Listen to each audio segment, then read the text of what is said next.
Impanuka itunguranye ikomeje kuvugisha abantu benshi ku mbuga nkoranyambaga ndetse n'ibitangazamakuru byinshi bya hano mu Rwanda, biri gukomeza kugenda biyigarukaho bitewe n'uko iyi mpanuka yatwaye ubuzima bw'abantu benshi. Iyi mpanuka ikaba yabaye kuri ino tariki ya 3 z'ukwezi kwa 12 ndetse ikaba yabereye mu karere ka Kicukiro, ndetse babirebeshaga amaso bakaba bagize byinshi batangaza, ndetse n'umuvugizi wa polisi yagize ibyo atangaza.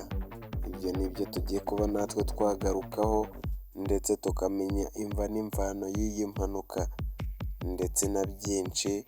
Polisi y'u Rwanda iri kuburira abatwara ibinyabiziga ndetse n'abakoresha imihanda bose hamwe uko bakwiye kwitwararika muri ino minsi mikuru, bitewe n'uko bigaragara yuko iyi minsi mikuru ubwo iri kwitegurwa aribwo impanuka ziri kwiyongera cyane bikabije. Ibyo byose nibyo tugiye kuba twagarukaho. Reka ngusabe wowe utari wabasha gukora subscribe, ukore subscribe, ukande no kuri iyo nzogera notification kugira ngo tuzajye twibanira mu nkuru zigiye zitandukanye Sano Empire igiye kugezaho umunsi ku munsi. Ni iby'agaciro gakomeye cyane kuba warasize support yawe ya subscribe kuri Sano Empire. Imana ibiguhera umugisha.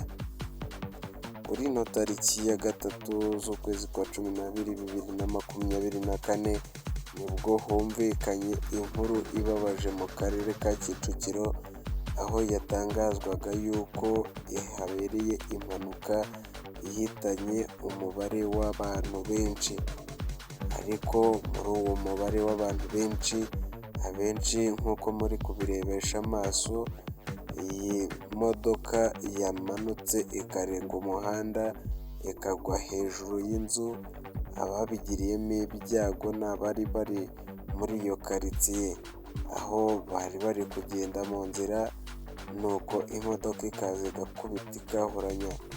Aho biri kuvugwa yuko iyi mpanuka yaguyemo umugore wari uhetse umwana w'uruhinja, aho byavugwaga yuko uyu mwana w'uruhinja yari atari yagera amezi 3.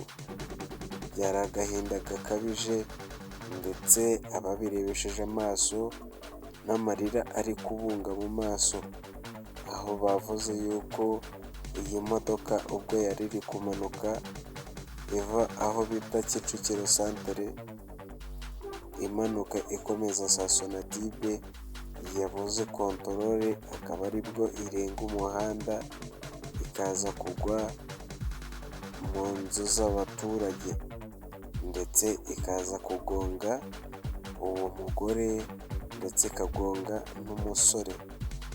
Muri uko kubagonga bahise bitaba Imana. Ubu ngubu bakaba bari mu buruhukiro, aho bakomeje kugenda bakurikirana uko ubuzima bwabo bwagiye bubasha kuba bwakononekara.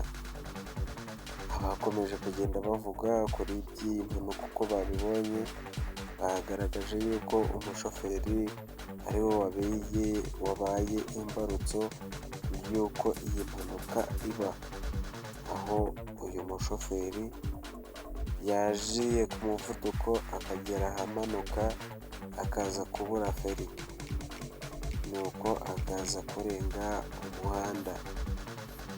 Polisi y'igihugu iraburira buri muntu uwo ari we wese ukoresha umuhanda muri rusange ko akwiye kwitwararika, ndetse bakaza kugera ubwo bagabanya ikijyanye n'iminywere, bitewe n'uko mu minsi mikuru abantu baba bari kwihutira ibijyanye n'ibirori. Ngayo nguko rero impanuka yabereye mu karere ka Kicukiro. Utari wakora subscribe, kora subscribe ukanda no kuri iyo nzogera notification kugira ngo tuzajye twibanira mu nkuru zigiye zitandukanye Sano Empire igenda kugezaho umunsi ku munsi. Iby'agaciro gakomeye cyane. Naho njyewe ndi Sano ukugezaho amakuru ya buri munsi. Kora subscribe, Imana iguhe umugisha.